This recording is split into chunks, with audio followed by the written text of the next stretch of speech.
Tumatambay ka lang. Diyos ko po. Very good ka talaga, Tintin.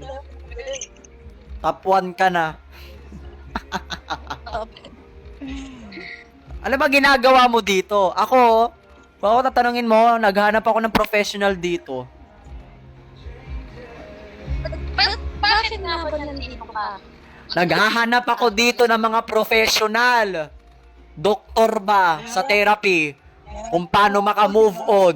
Pero may mga professional doktor dito ng mga siraulo. Kung ano talaga pinagsasabi. Sabi, naka-record pa yun ha, sabi. Sabi, buntisin daw. Oh, Diyos ko po. Sabi daw, buntisin daw para hindi maghiwalay. Oh, Diyos ko po, Mio.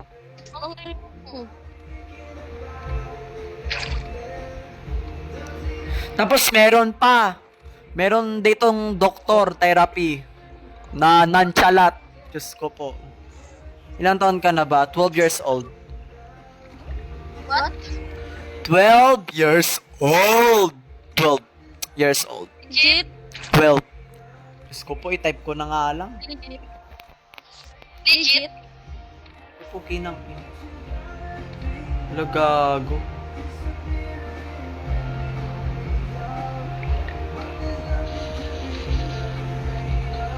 Oo nga, legit. Malamang.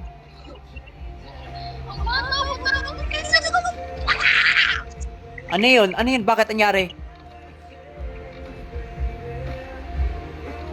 Ba't ayaw mo maniwala? Bata mo pa. O, ang gagawin ko kung bata pa ako? O, end.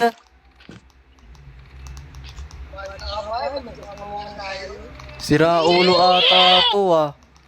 Sino ba yun? Ba't parang ano? Tatay ko. Ay. Oy. Ano ba yun? Boring talaga ng Roblox. Kagawin kong bata pa ako, okay na yun sa akin. May freedom naman lahat ng tao dito eh. Wala naman ano dito eh. Wala naman limited dito eh. Unlimited. Lahat may freedom. Lahat may human rights to do. Kung anong gusto mong gawin. Wala nagko-control sa buhay natin. Kaya freedom is freedom. No? Ano ba? Sino ba yun? Oo. Kanina pa eh. Kanina.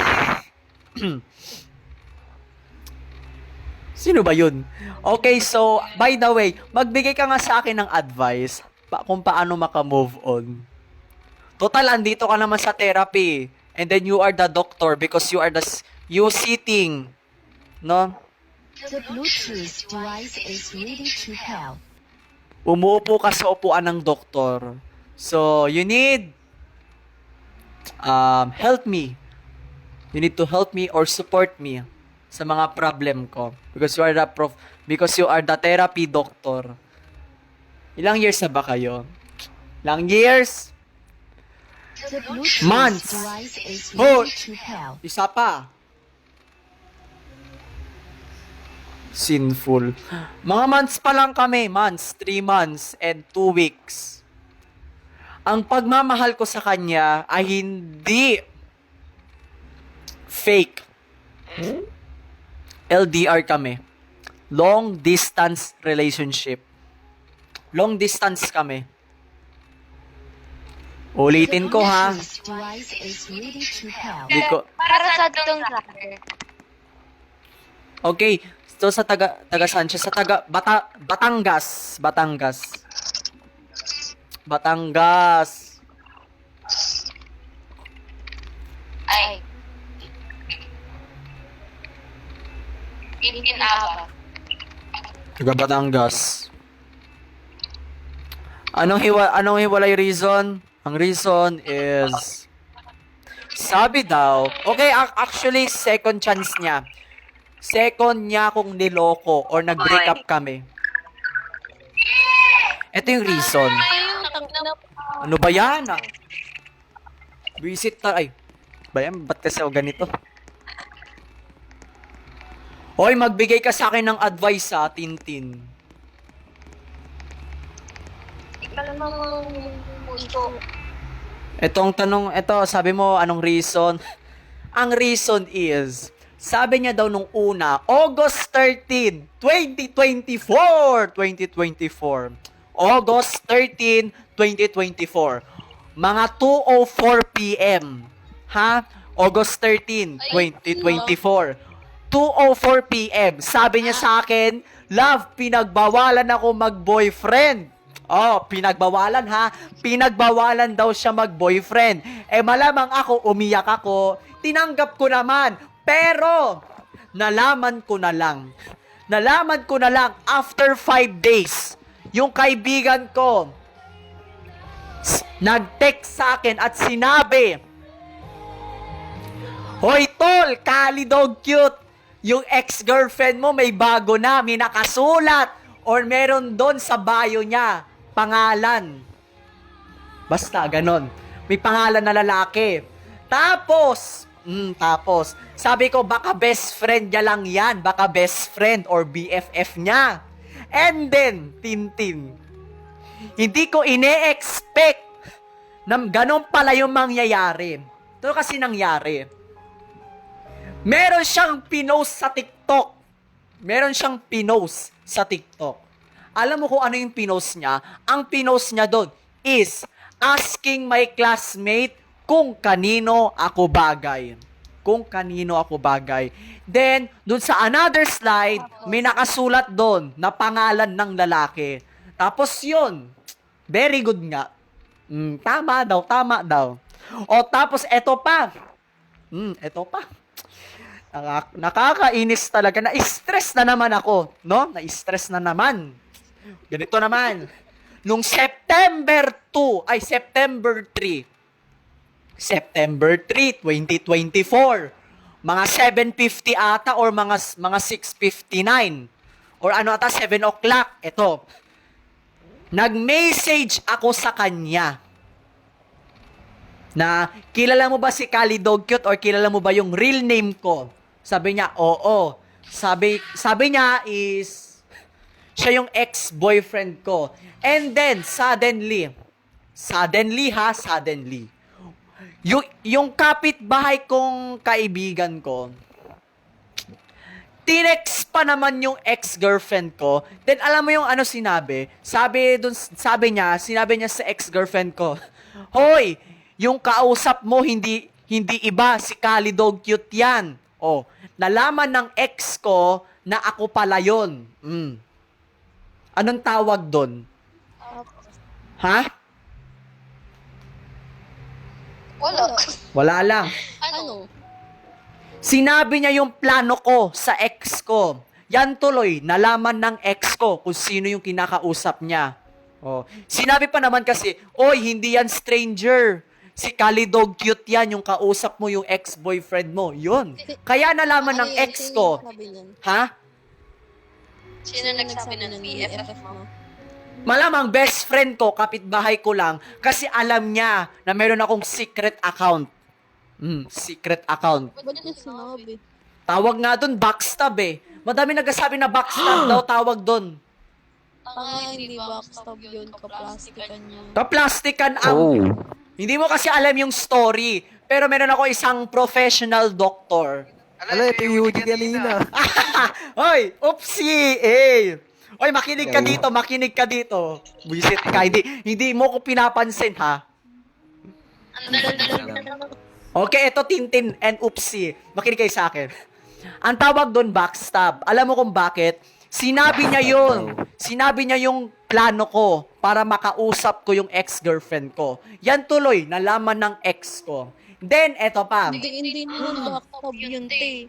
Yung Sira. backstab is yung parang sinisiraan ka niya. O nga, sinira niya yung plano ko. Sinabi niya yung plano ko sa ex ko. Yan tuloy, nalaman. Hindi mo kasi alam yung story. Pero one of my professional doctors said, si Saichi ba yun? Or Shay, yung Muslim, kilala mo yon? Hindi. Hindi, si Upsi ba? Upsi, kilala mo yung Muslim, yung madaming asawa, ay yung madaming girlfriend. Oo. Ayun, professional pala yun eh. Professional siya. Ito sabi ko sa kanya, oy, ganyan. Tas sabi niya daw, ano daw yun, tawag dito, backstab daw yun kasi sinabi niya yung plano ko. Sabi ko, paano naging backstab yun? Kaya daw sinabi niya daw backstab dahil yung plano ko na sinabi ko sa BFF ko, sinabi rin sa ex ko para masira or hindi ko makomplete yung plano ko. Ganun daw. Ito naman si Ulan Tintin, na. hindi alam.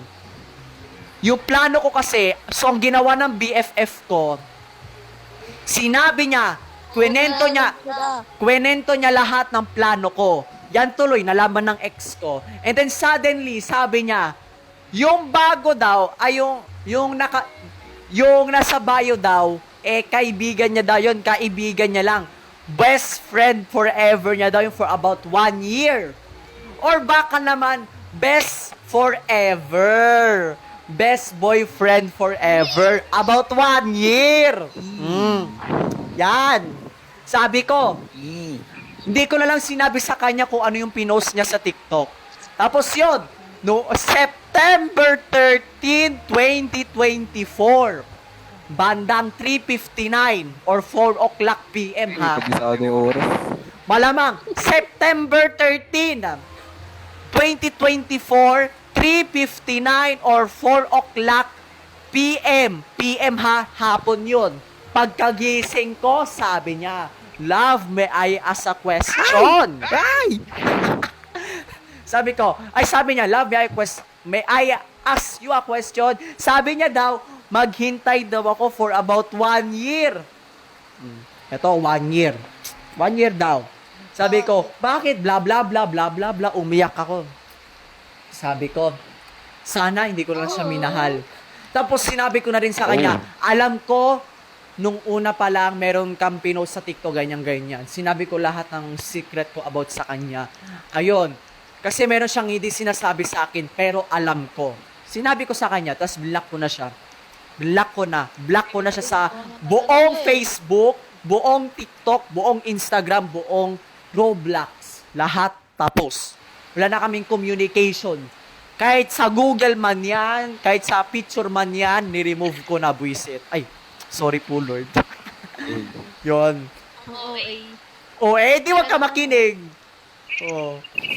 Hindi kasi, ba't kami may Google, te? Ay, Google. Wala lang. Tapos eto pa, after 5 days rin ng September 13. September 18. Meron sinabi sa akin yung isa kong kaibigan. Eto sabi niya, Oy pre, kalidog cute. Yung ex mo, meron na naman bago, may nakasulat, my love. My love. My love daw, my love.